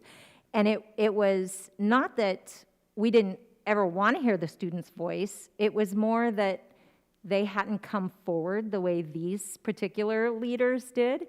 And they did it in such an amazingly respectful way. And we are overjoyed to hear their voice. And we can't wait to hear their voice. And we can't wait to have these discussions with them and really get into some nitty-gritty stuff that's happening in the district and get their opinions and their thoughts and have them be a voice to the students and bring the students' voice to us. I really couldn't be more excited, and I'm looking forward to our future meetings. Yes, same. So I kind of just put together a little recap. No long slideshow this time. I know you guys are looking forward to it. But it'll definitely be a lot shorter. But yeah, like they said last week, we got to meet together, and it was really fun. It was more of like, I feel like a planning meeting of what we want our subcommittee to really work on. And so we kind of decided that every month we kind of want to meet together with 2 trustees, whether it's Julie and Tiffany each time, or it switches in each semester, or it kind of just switches every time. And really, we just want to kind of work together to plan topics to discuss with ASB classes, and whether it be just at the high schools or even middle schools as well, we want to really figure out topics that need to be discussed and then find ways to do it, whether we talked about just doing like a little pizza get together and everyone just kind of chit chats, or it's like an actual presentation like we did last week or 2 weeks ago. And then we decided that most likely we'll meet each quarter. So like the trustees will come onto campus each quarter. So it'll be about 3 to 4 times a year. Not too much, but not too little. And really just to increase the student engagement. And then we also thought it would be a great idea that we could work together to get information for me and Jordan to bring back to the leadership classes, so that we can have like a background information before the trustees come, so that students are like prepared and know what we're going to be talking about. And then towards the end of the meeting, we kind of had collected a bunch of questions to go back and ask the leadership questions, and I asked them at Whitney, and then Jordan asked them at Rocklin. And they were mostly just questions about how the trustee visits would work, whether they want presentations or not, which trustees they want to come, and then we also ended up talking to them about graduation, because that was something that Superintendent Stock had brought up at the beginning of our meeting for the seniors. And so both classes had very similar responses. I talked to about 40 students, because that's how big our PM class is right now. And then Jordan Overbo talked to Rocklin's AM class, and Jordan Schneider talked to Rocklin's PM class. I think they're AM, PM. I don't really know for sure. It might be backwards, I don't know. Yeah. Jordan Schneider couldn't be here tonight because he's working. But we kind of discussed with the ASB classes, and first off, all the students love feeling engaged. They actually just love seeing a change. So many students after the trustees came were like, wow, Kaylee, you actually did something. I was like, well, thanks, guys. But everyone loves to see the trustees coming and feeling included, even if it was just for one period. It was definitely good to see. And as for the presentations, we kind of asked, like, well, would you just want the trustees to come and just talk to you guys, or did you like seeing it up on the screen? And for at least Whitney and Rocklin, everyone really liked having like a set PowerPoint, and made it easier for everyone to engage. It was fun to do the survey, because then it wasn't just like listening the whole time, and we liked having the little discussion group. So as a subcommittee, we'll definitely continue to do that when we're planning for each of the topics. And then we asked them if they want to have the same trustees come to campus each time, or if it wants to be a variety. And instantly, everyone raised their hand to have a variety. I used the example that Ben Counter might not want to have his dad come every time. And then we also thought that it would be a good idea, just because some of you guys are parents at different schools, and just so you guys can get a view on what it's like at different campuses, and just kind of equally spread out. And so then everyone can get to know everyone too, which will be really nice. And so, yeah, that was most of it. And then for graduation, we asked the seniors. So there's about like 20 seniors in my class, so I'm not sure at Rocklin, but it was just a good start of a survey group. And we asked them if they'd rather have half of the class at the ceremony and do 2 different ceremonies in order for you to have more guests come, or if you'd rather have your whole class there and only fewer guests, because you have to think of the ratio students to guests. And both schools instantly loved the idea of having the entire class there and only having, say, 2 guests, so just your parents come. At least for me and the seniors I talked to, everyone really just wants to have one final thing with their entire senior class. Obviously, it would be great to have it normal where your friends and your siblings can come, and your aunts and uncles, and I know that's what my family would like, but as a student, everyone really would just love the idea of being together as a class one last time. And so, yeah, that was kind of what we talked about, and we're very excited for our next meeting. We already have the next 2 scheduled, and so, yeah. You know, Kaylee, I would like to, I know we got to talk a little bit when we met, but I want to publicly thank you. And Jordan and Darian, and also soon to be Alexis joining the group as well. It was so beneficial for me as a trustee to be able to come in and sit down and just throw ideas at you and hear honest truth of, yes, that would work, or, oh, I don't know if that would work. And I felt like that was helpful for me as a trustee to know. And I really appreciated, as I was out at the budget presentations with students were engaging. You know, I made a joke at the beginning, raise your hands if you're here just because you wanted out of class. And everybody laughed and some raised their hands. But actually, as the conversations went on, I was blown away. The comments that were being said, there were some great ideas that we have never talked about that really came out of those meetings. And so I just really wanted to thank you for taking the time and the follow-up. We challenged you to go back to your campuses and to really be a voice for your entire campus and to connect with your student body, to really work with your government, and you did that. And so I just wanted to say thank you, and I'm looking forward to continuing to work together, because really, you guys are our next board members. You are our next city council members. And so I am excited to continue on this journey together as you guys really take on more leadership at your schools, and that we have always valued your voice, but now we get to really hear it in a really practical way. So thank you, Kaylee. Yeah, for sure. And I forgot to mention one of the other things we talked about was like getting ready for the future, because obviously I know you guys really like me and Jordan, but we won't be here forever, and Alexis. And so we're really talking about how to kind of change the training a little bit, like Superintendent Stock was saying, where yes, we can have the student comment section where you discuss what's going on campus, but also use that time to speak out about upcoming like votes and stuff like that. And so that was another thing that we had discussed, but yeah. Excellent. Are there any board comments or questions? Yes. Just to end it, I want to say thank you for being brave enough to disagree with the adults that you're working with, because that really is what set the tone for all of it, was your respectful disagreement with what was happening in the district. And I appreciate that you're setting that example for the upcoming juniors and sophomores, that it's okay to disagree, but to do it respectfully and with honor. And look what it created. I mean, you opened a discourse that wasn't there before. And I mean, you've set a precedent and you're making history in Rocklin. So great job. Thank you.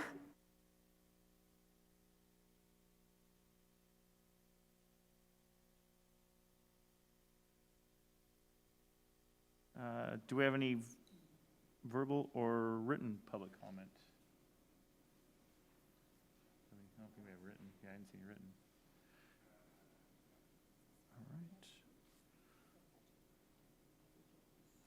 All right. President Counter, there are no public comments. All right. Good. All right. Now moving on to information item 11.2, Deputy Superintendent Barbara Patterson for the 2021-22 budget reduction proposal update. So again, just real quick, as a reminder to the public, the board will not be taking any action tonight on this item. This is information only, and I think there's a slide that, am I doing that? Okay. There's a slide in here, and I think it's slide 4, where there's actually a calendar. We can kind of point out where we're at in the process, but we can explain where the different votes come from, or where they'll be at. So after we get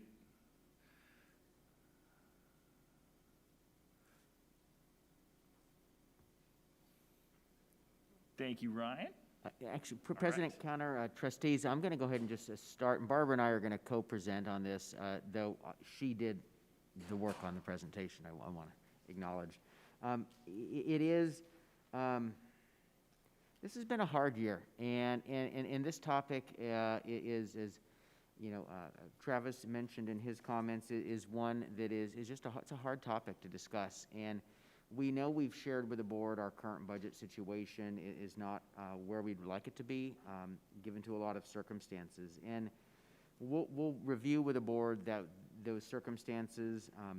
But ultimately in here, there are recommendations for budget reductions again this year. And the board has made the hard decisions to work to keep the district in the best financial space it can be, while also keeping reductions away from the classroom, because we know that that's important. And so I just want to acknowledge that anytime we're talking about eliminating a service or that is performed by one of our valuable colleagues, it's a hard recommendation, and they're not made lightly, and that we know they impact real people that really are dedicated to help serving our kids and families. And so I just want to start this conversation or this information item with just that acknowledgement, because I think it's important that we don't lose sight of that. And I know the board doesn't, but I want to acknowledge that. So tonight we will go over the context. We will share with you some of the stakeholder input that was received around budget priorities. That we'll share the recommendations with the board for this coming year, and then talk about next steps, because as President Counter mentioned, we are not at the end of this process. We're really at the more of the early stages of it. And so with this, we actually provided a brief overview of our current budget situation that was shared at our parent-teacher club meetings, and we're going to go ahead and play that now just to set a context for the upcoming report.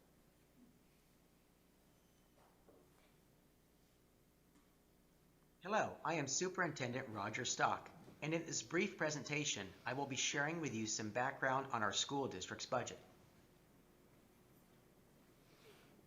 Our school district, much like a business or a family, has a budget that ensures we have the resources for the things we have to do and want to do on behalf of our students.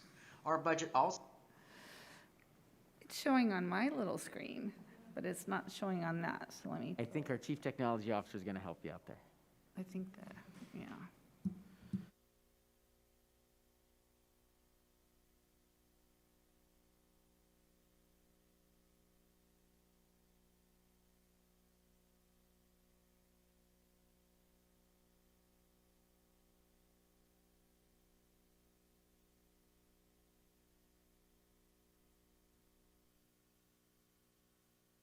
also has a savings or reserve for unexpected events. For a family, these might be an unexpected car repair or medical bill. For a school district, it could be an emergency school repair or even a global pandemic. As a school district, we have some additional requirements we must adopt, a 3-year balanced budget, to ensure that the school district is in a strong financial position beyond the current year. Our budget must have a minimum reserve or savings account of 3% in each of those 3 years. And finally, our budget must follow all legal timelines for being approved and submitted to the Placer County Office of Education, along with other budget reporting deadlines. Here is an overview of the funding sources that make up our school district budget this year. We received $128 million in funding. Most of our funding, 83%, comes from the state based on our daily student attendance. The state also provides other funding, which makes up 8% of our budget, such as through the state lottery and funding for mental health services. The federal government provides just 3% of our funding, and then 6% of our funding comes from other sources such as fees and donations. This slide shows how our school district is spending our funding this year. Most of our funding is spent on people, our dedicated employees who work hard to educate and serve our students. 49% of our expenses pay the salaries of our certificated employees, like our teachers, counselors, principals, and psychologists. 24% on the benefits, including health and pension for all employees. 15% of our expenses are on the salaries of our classified employees, such as our custodians, bus drivers, instructional assistants, and clerical staff. 8% on services such as special education, mental health, professional development, utilities, and insurance. 3% on books and other supplies. 1% on equipment and facility improvements, for a total estimated expenditure of $131 million. As we begin to plan our school district's budget, we start with the governor's proposed state budget that was released in early January, since most of our funding comes from the state. As you may have heard, the governor's budget proposal provides for increasing levels of funding for public schools. Even with this increase in funding, our Rocklin Unified School District budget has a structural deficit and declining reserves. As you can see on the graph, our budget is projected to be balanced for the 2021-22 school year with a reserve, but in the next 2 years, we have a structural deficit of $9 million, which causes our reserves to decline. By the 2023-24 school year, the reserve is projected to be negative and well below the state minimum of 3%. Just like a family's budget is built on assumptions like how much income will be earned in the following year, how much to spend for housing, food, insurance, utilities, and hopefully saving for college and retirement, the school district has to build its budget on assumptions, including student enrollment and attendance, which is the biggest factor in determining our funding. Then we make assumptions about our expenses, such as staffing costs and increased operational costs for things like utilities, insurance, maintenance and repairs of our school facilities, and of course, instructional program costs. This slide shows that each year new funding is necessary just to cover the cost of growing mandated expenses. In the next 3 years, these costs are projected to be $8.7 million for just the 3 largest areas. Each year we have more students who have disabilities that qualify them for special education services. The cost of these mandated services increases each year as we serve these children. The state has required that school districts pay increasing amounts to fund the current and future pension obligations. There are 2 separate public pension systems that we pay into, PERS and STIRS. As you can see, these mandatory pension contributions increased significantly by $1.7 million alone in 2022-23. Like most public employers, school districts have salary schedules for its employees. These salary schedules provide increasing compensation annually for many of our employees based on their increased experience. These mandated increases in compensation are estimated to be $1.2 million each year. Our school district has faced and continues to face budget challenges. Over the last several years, the district has made a significant commitment to prioritize our spending on employee compensation to retain and attract the amazing people who deliver the high-quality education and services to our students. However, this commitment in our employees has required ongoing reductions in other areas of our school district budget since the 2018-19 school year. The COVID pandemic has brought increased costs for education and operations that have not fully been covered by state and federal funds. This year, during the pandemic, our school district had a significant loss of enrollment of 763 students. While we are hopeful that many of these students and families will return to the Rocklin Unified School District, we do not know how many will or when they will. As I mentioned earlier, we also have to address our budget structural deficit and diminishing budget reserves. These previous budget reductions, as directed by the Board of Trustees, have been kept as far from the classroom as possible. The largest group of these budget reductions were in the areas of classroom support. Some of these reductions were instructional coaches to help our teachers, assistant principals, technology replacement, and school site budget. The next largest area of reductions were at the operational and district level. Some of these include eliminating multiple district administrative and support positions, such as a deputy superintendent of education services, reducing facility maintenance, and school bus replacement. The smallest area of budget reductions were made in our classrooms. These included a work experience teacher, library aides at our high schools, and limiting our student summer school options. As the district plans the budget for the upcoming school year, we will continue to gather input from our stakeholders on our budget priorities. These include surveys, meetings, and through an upcoming online portal. We will continue to monitor new developments with the state and federal government, along with our enrollment for next year. We will be developing recommendations to the Board of Trustees for actions to meet all of the legal deadlines that begin in March all the way to the final adoption of the budget in June. But in order to maintain the necessary reserves, in the out years, we will likely need to consider reductions this year to avoid larger, even more painful cuts down the road. So we are asking for your help to understand the community's priorities in case reductions need to be made.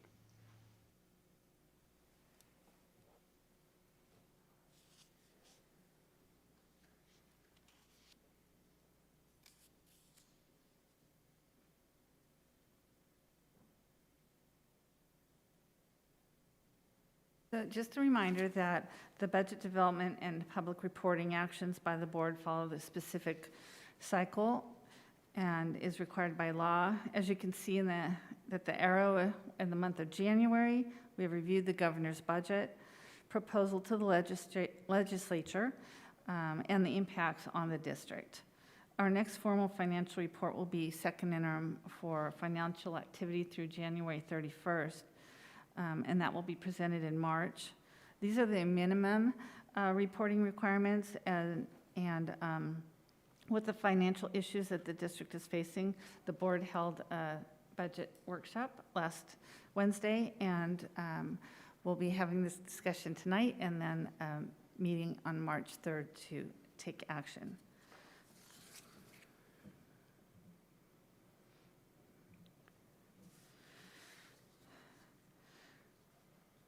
The biggest unknown factor that directly impacts our funding in future years is enrollment, and the district's enrollment, as was stated in the previous presentation, was a decline of 763 students year over year. The district state funding will be funded at the 1920 level due to legislation surrounding the pandemic. As you see depicted in this bar graph, in 2022-23, our funding will drop if we do not recover enrollment lost. For every 100 students that we grow, our revenue will increase by approximately $550,000 net of the staffing cost, starting in 22-23.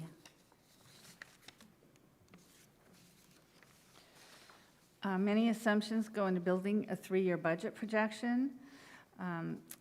As staff continues to review and analyze assumptions, including staffing and enrollment calculations, we did update this MYP from what you just saw in the video. And so you can see in this slide, we are, the adopted budget in June will include the 23-24 fiscal year, and the district is required to maintain a 3% minimum reserve in all 3 years.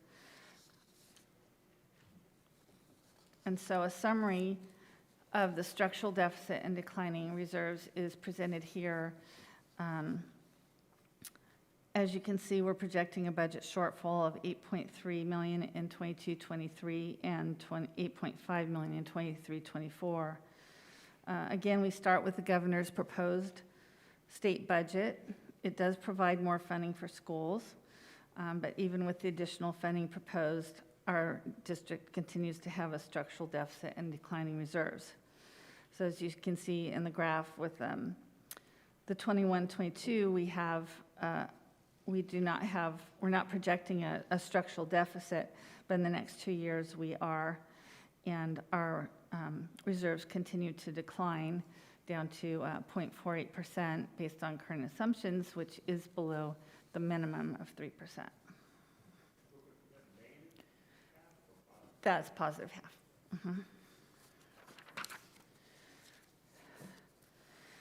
As we've presented before, the earlier ongoing budget reductions are made, the bigger effect they will have in savings. For example, if $1 million is cut in year 1, that equates to $3 million in savings over 3 years, so you save $1 million each year. Whereas if you waited to cut in the 3rd year, you would have to cut $3 million in 1 year, which would require cutting deeper into programs and staffing.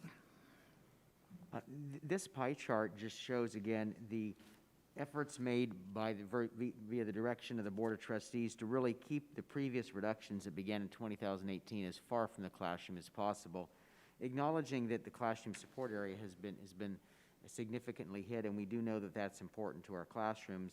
And then the next level is at operational district level.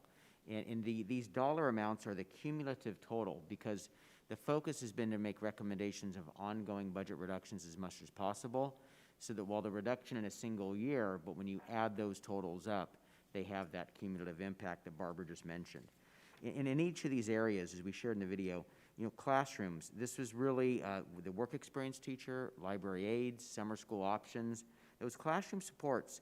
We included things in this category such as assistant principals, instructional coaches, school budgets, textbooks, and just a variety of things. And in that operational district level are things such as our facility maintenance, school bus replacement, the deputy superintendent and other district office positions like a communication specialist, several administrative assistants, and so things like that fall into that category. So we wanted to also just share with the community and the board that these are some of those reductions that are going on. So in this next slide here, you see that these were in 18-19, and that these savings year over year are continuing. So these dollar amounts continue to generate savings for the district. And so you can see there's various positions in here from the district office and technology, facilities, and none of these would have actually touched the classroom directly. There are supports around it and at the operational district level. Then in last year, in 2019-20, the board approved reductions near that $3 million mark. And what this shows is, and it kind of goes back to Barbara's illustration, if you have to make a large dollar amount, you're going to have, as we'll show, page after page of reductions to get to those bigger totals versus if you start earlier and you can have hopefully less that you're cutting for that ongoing effect. So again, I'm not going to read each of the lines here, but just highlight some. Like last year, the board reduced our instructional coaches, which is a huge impact on supporting instruction, especially in our elementary schools. And then we also reduced various positions here at the district office, as you can see listed. Going through the next page, we reorganized, for example, our computer technology program, and that did provide some savings and we hope enhanced services. And so again, you just see a list of things in those ongoing savings.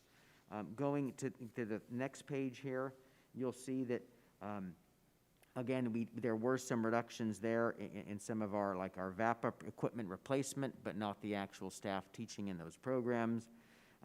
One of our district librarians, and you can again see that deputy superintendent and the admin assistant with it. So a total of over $3 million in ongoing reductions made last year by the board that has really paid off in making recommendations this year, not at the $3 million level.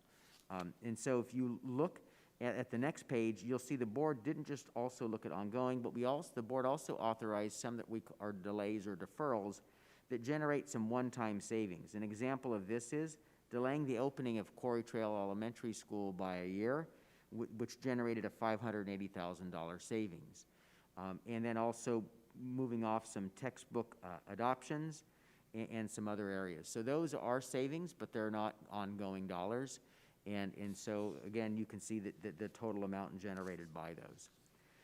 Then the other piece, again, we've talked about in our school district, 85% plus of our dollars go to people because people provide services to our students and to our families.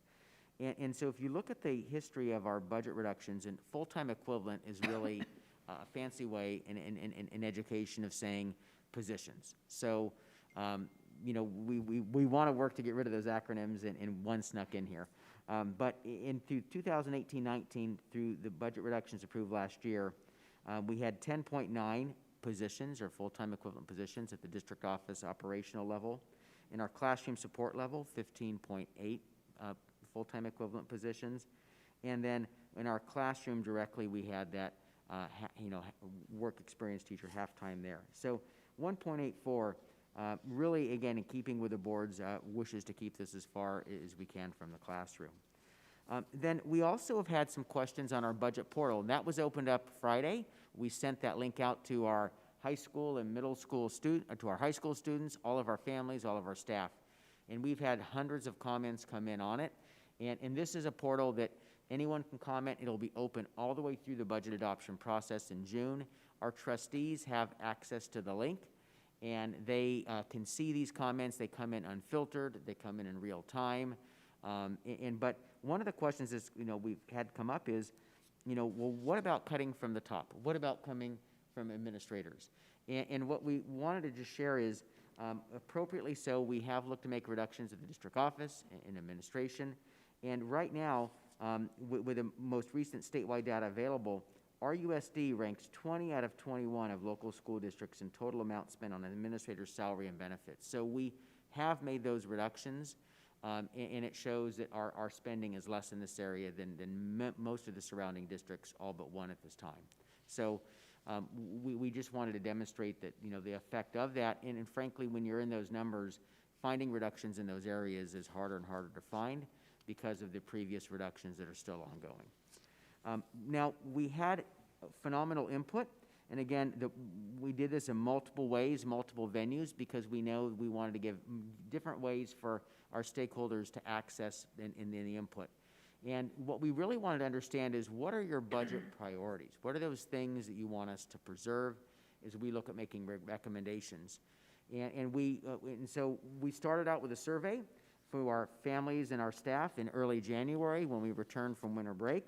And you can see that we had over 1,300 parents, guardians respond. There was a budget section in our LCAP survey. This was double the number of respondents last year. And we had 275 staff respond. And they were asked a variety of questions. One of the areas was to prioritize 4 educational areas, and both groups prioritized that well-rounded student experience. And part of why you see some dollar amounts here is we asked them to help us spend some money and also to rank. On the next slide, we asked parents and guardians, we gave them 12 areas of educational items that we currently have spending in. And their number one was academic interventions. And you can see here on the bar chart other priority areas. But those academic interventions were top. With our staff input, asked the same question. Again, academic interventions came out as a top priority. And then there were other priorities, as you can see here on this bar chart. The next piece of gathering input was, again, as I mentioned, our trustees and senior cabinet members went out to every single school, did a evening parent-teacher club meeting, virtual, and we have results from that. And so we'll just talk a little bit about that. So in part of that process, we asked them to identify priorities as well. And in our elementary school PTC meetings, we heard priority of maintaining current class size, the music and the arts, instructional aids, behavior, and social-emotional supports for our students. In our middle schools, we heard those enrichment, extracurricular activities, the specialized programs, which is our academies at our middle school, music arts, teacher training, and specialized courses. And then our high schools, extracurricular, specialized courses, music and the arts, social-emotional, and athletics. That specialized courses is things like our dual enrollment with Sierra College, some of our junior ROTC, our AP, those types of courses. Our high school leadership classes, and we went to the 4 sessions of those at the Rocklin and Whitney, and then we also went to a group of students at Victory High School, and their number one was athletics, and then followed by enrichment activities, the music and the arts, and those social-emotional behavior supports. So you can see some trends and patterns here. And the budget recommendations, we held a study session on January 27th with the board to process all of this input, and you can watch that if you want to go back and log in and watch it, you can. But the board really took a lot of time to process all of this input and then to give direction to staff. And the direction to staff was, when you come back to recommendations, please follow as much as you can the priorities that were shared by our community. So the recommendations that we're going to be sharing with you really do our best to reflect those priorities. Unfortunately, we could not meet every single one, but we really feel that these really try to meet as many as possible. So the recommended budget reductions beginning in 21-22 budget year are listed here as follows. A reduction of $500,000 of the $600,000 budget for school technology replacement. This budget at one time was up to $800,000 in previous years, but had been reduced in previous budget reductions. And this says reduce, defer, because we know that at some point in the future we're going to have to come back and allocate funds for this purpose. But currently we believe we can cover the immediate needs with some one-time funding. There's a vacant half-time assistant principal position at Granite Oaks that would be eliminated if this is approved. Adjustment to the high school clerical staffing ratios. Revise the use of the Medi-Cal administrative activities funding that we receive. Revising the high school staffing calculation to use a midpoint instead of the enrollment at the highest point in the year, which is at the beginning of the year. and then adjusting the staffing ratio at the middle schools from 32 to 34 students per class in lieu of eliminating the academy model. And that totals to an estimated $1,534,000. And just to be clear, though, because it's not misleading, but so that's per year. So in fact, if we made these reductions, it's actually a $4.5 million over the course of the 3-year savings. That is correct.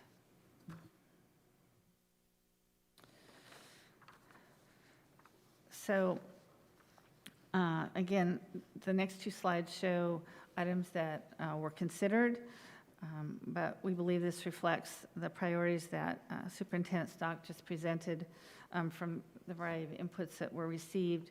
These are items that were considered but are not being recommended for elimination this year. And I'm not going to read through the entire list, but just to point out a couple is the elimination of the academy model at the middle schools is on this not recommended list, and eliminating or reconfiguring the student mental health program is on this considered but not recommended list. Also, you can see 9th grade class size reduction on this list. And then going to the second page, you'll see a lot of additional staffing to address needs at the school levels are listed here that are also not being recommended. So this multi-year projection shows the impact if the board were to approve the proposed recommended reductions. What would that look like in the multi-year that was presented earlier? And so we also added that last column that is in blue, which was the multi-year projection without the cuts, so that you could, yeah, if you don't do them, this is what we're looking at versus if you approve the recommended reductions, the change. So you can see with the change, we do meet the 3% minimum reserve in the 23-24 year, which will be in the adopted budget. And then again, this just shows you the summary. The deficit spending goes down. It's instead of, I think it was 8.3, 8.5, it's down to 6.8, 6.9 million. And then you can see that we're projected to meet the 3% minimum reserve with those reductions. So again, I know I sound like a broken record, but our budget is built on assumptions, and assumptions continue to change. So what could change are enrollment growth, which would affect our state funding in 22-23.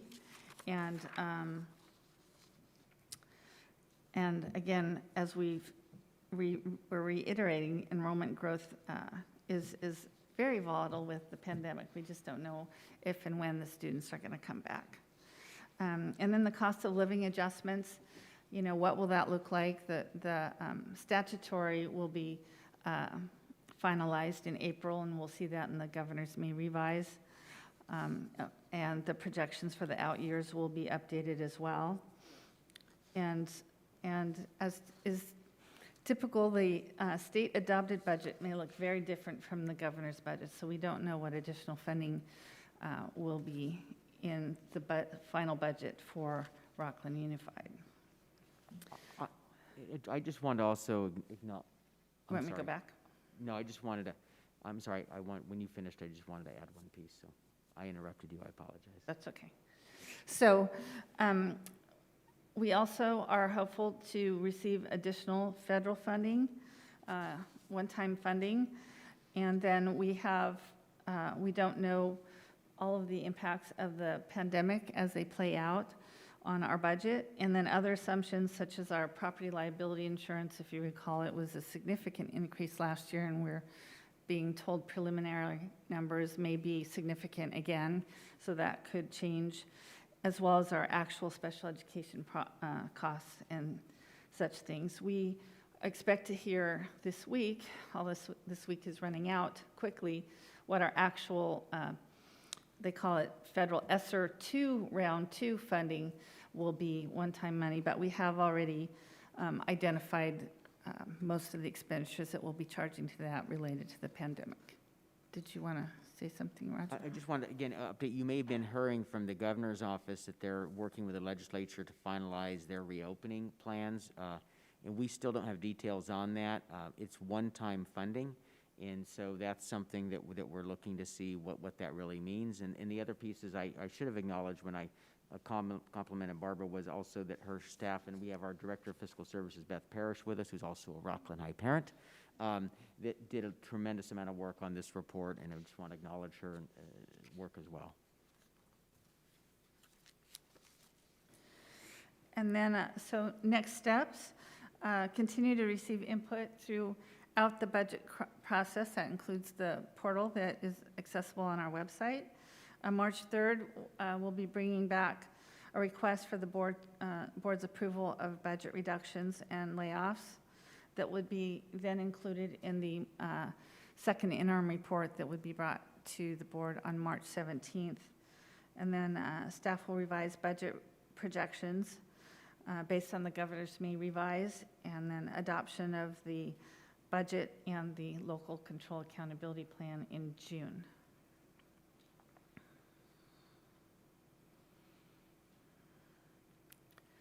So that concludes the presentation.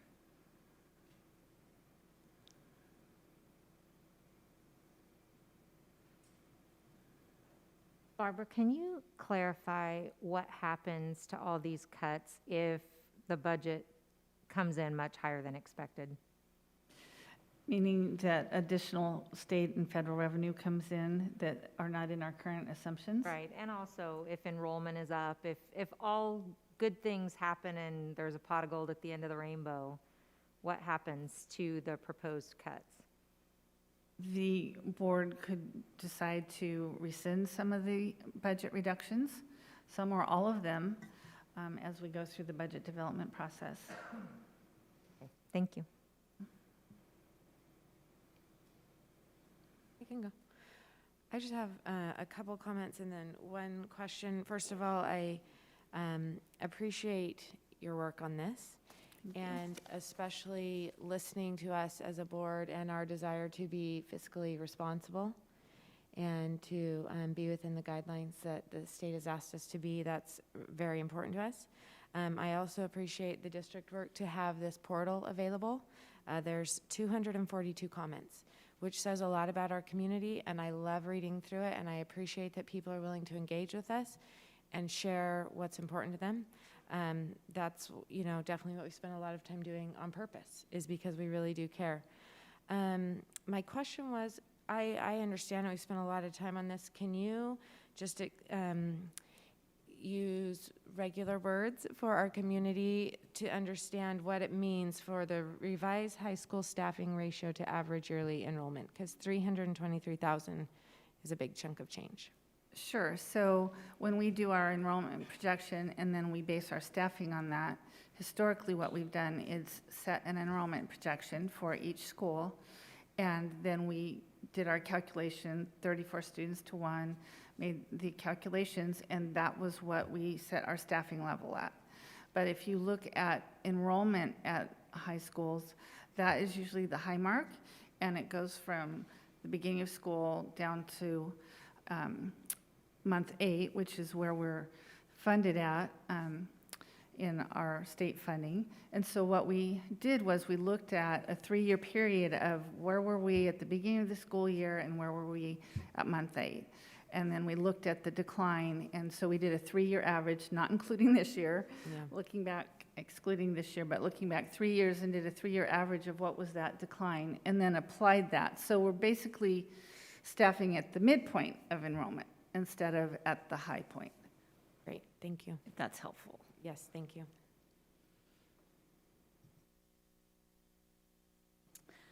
Thank you as well for all of the effort to go into taking all of our considerations into account and putting this together. No reductions are easy. We don't take any reduction lightly. I know many of the comments I've received from the community have been centered around enrollment loss and recouping that enrollment loss. I know we discussed that, at quite some length at our study session. But for families that may not have had an opportunity to watch that, what number are we projecting right now for enrollment when we're building this budget?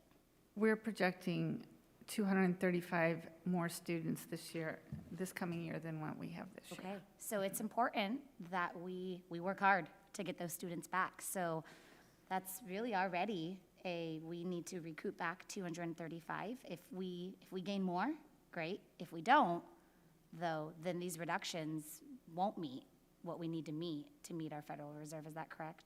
That is correct. Okay, thank you.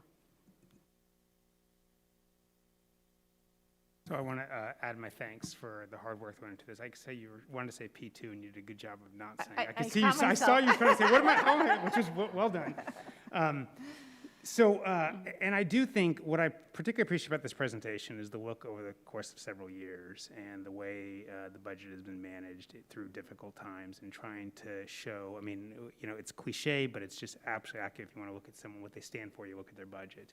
And I think what we've said is that Rocklin has tried consistently to invest in what makes our schools great, which is our teachers, and to if we have to reduce along that and spend when we need to make sure that we have the highest quality instructors in our classrooms. And it feels like we are continuing to march down the road of doing that and living up to that. I will say that I'm particularly, as I've been saying consistently, I'm concerned about the out years. This could end up being a high water or a low water mark for us. And certainly Tiff isn't exactly right bringing in the ADA, but there's also state considerations. So this seems like a responsible step forward for us to make sure that we're being fiscally responsible, but that we're giving ourselves as much flexibility as possible to, if we're able to have a great year, to be able to reinvest, and if we're not, to be able to make sure that we don't have to make deeper cuts down the line. And with that, I also, I did want to maybe ask the superintendent, I know, like, we are consistently looking for any way possible to save dollars, to make cuts less and less way. And so one thing I know that we've talked about is this notion of, some people call it a golden handshake, about some notion of being able to offer something to teachers that allow those at the end of their career to take some financial incentives that would actually end up costing the district less money overall. It would be savings for the district, but a little more money for the teachers. I know we've been looking at that, and I wonder if you can give an update on the possibility of going forward. Yes, we do know that as much as we value the deep experience of our most seasoned educators, that they do earn more compensation for that experience. And so we are anxious to begin some conversations with our labor partners at our TPA around possible retirement incentives that might incentivize folks that are near that decision to take that decision, and that would hopefully generate some savings for the district, which would be helpful, and also give educators at the beginning of their career an opportunity to continue in that path here at Rocklin Unified. Great. So we are anxious to begin those conversations with our TPA as soon as possible. Glad to hear that. I appreciate it. And obviously, it has to be agreed to by our labor partners, and teachers would have to voluntarily take it. But I like that we're moving down the road. So thank you very much. Appreciate it. And thank you too, Beth. Appreciate it.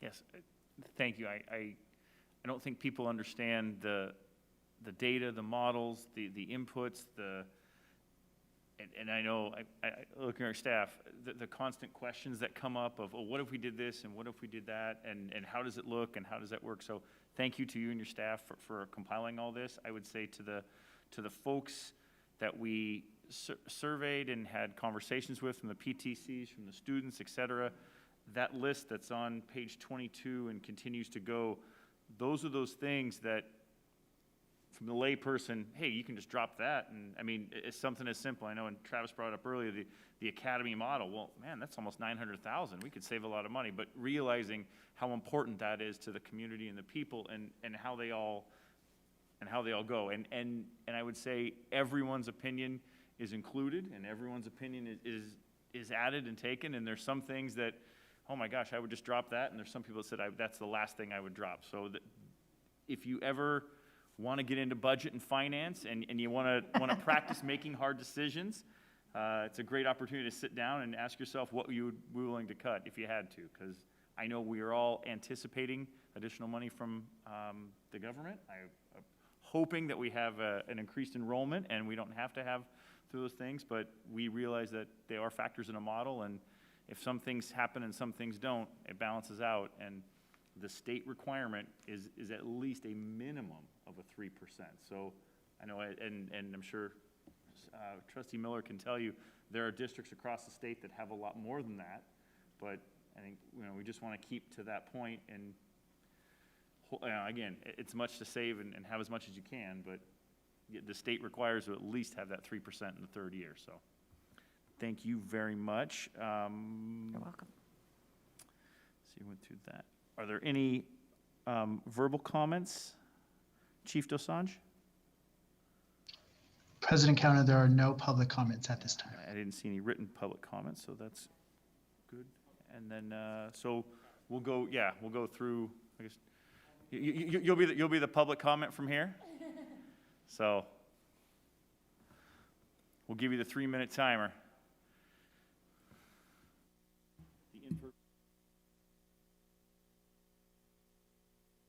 Can't answer questions this time. Hello, Travis Mojette, Sweetwater Drive, Rocklin, California. Excellent. Thank you. I just want to acknowledge, I appreciate the question of Trustee Hupp asking what happens when the best case scenario comes to fruition.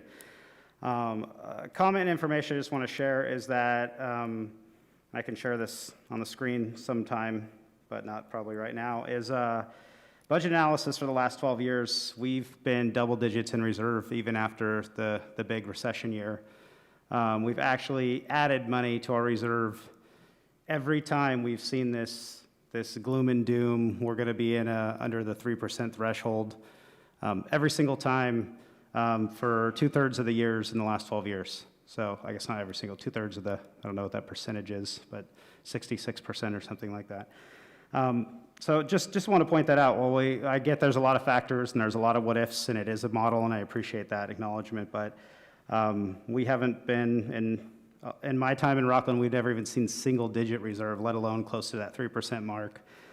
So I just want to urge the board to caution any people, especially cuts that are approved, knowing that there are deadlines. I understand that. There's a March 15th deadline. There are things that are out of the control of all of us, but when you cut FTEs, that doesn't mean anything, but you got to realize those are people, right? And Tony and I talk about this, that cutting those people, the worst thing to do is cut them in the next week or next month or to whatever down the road. Oh, hey, Mr. Miller, by the way, we actually really do value you as an employee. We want you back. The money came in or whatever the factor is. And being in the room with those people, unfortunately, Tony and I have that privilege, is like the literal worst thing in the world.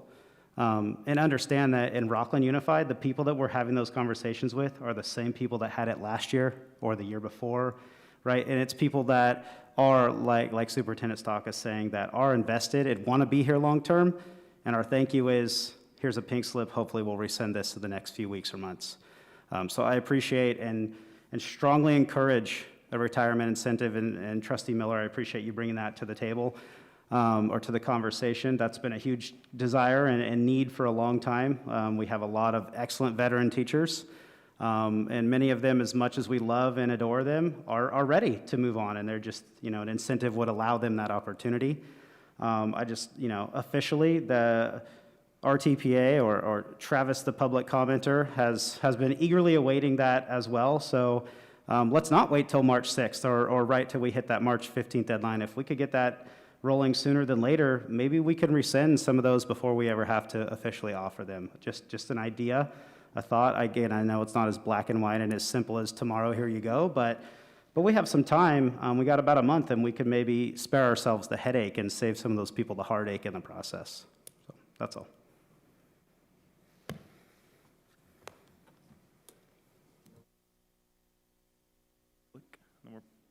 Yeah, we did the public comments.